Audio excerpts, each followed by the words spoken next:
মদিনার উপকণ্ঠে এক জীর্ণ কুটিরে এক অন্ধ বৃদ্ধা বসবাস করতেন। তার দেখাশোনা করার মতো কেউ ছিল না।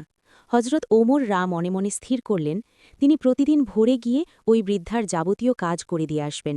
এটি হবে তার একটি গোপন নেক আমল। পরদিন ভোরে ওমররা যখন ওই বৃদ্ধার ঘরে পৌঁছলেন, তিনি অবাক হয়ে দেখলেন ঘরের সব কাজ আগেই শেষ হয়ে আছে। পানি ভরা আছে, ঘর ঝাড়ু দেওয়া শেষ এবং বৃদ্ধার খাবারের ব্যবস্থাও করা হয়েছে। ওমররা ভাবলেন, কেউ নিশ্চয়ই আমার আগে এসে এই সাবাবটুকু নিয়ে যাচ্ছে। পরদিন তিনি আরও একটু আগে ভাগে গেলেন, কিন্তু আজও একই দৃশ্য, কাজ সব আগেই শেষ। ওমররা কৌতূহলী হয়ে উঠলেন।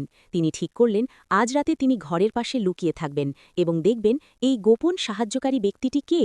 রাতের শেষ প্রহরে ওমররা দেখলেন চাদর মুড়ি দেওয়া এক ব্যক্তি ধীর পায়ে কুটিরে প্রবেশ করলেন।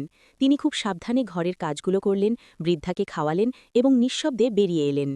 অন্ধকারের মাঝে ওমররা লোকটিকে অনুসরণ করলেন। যখন লোকটির চেহারা স্পষ্ট হল, ওমররা বিস্ময়ে হতবাক হয়ে গেলেন। তিনি দেখলেন এই ব্যক্তিটি আর কেউ নন, তিনি স্বয়ং ইসলামের প্রথম খলিফা হজরত আবু বকর সিদ্দিক রা। ওমররা চোখের পানি ধরে রাখতে পারলেন না। তিনি দীর্ঘশ্বাস ফেলে নিজেকে বললেন, আবু বকর, আপনি তো আমাকে সব ভালো কাজে ছাড়িয়ে গেলেন। আপনার সাথে প্রতিযোগিতায় জেতা আমার পক্ষে অসম্ভব।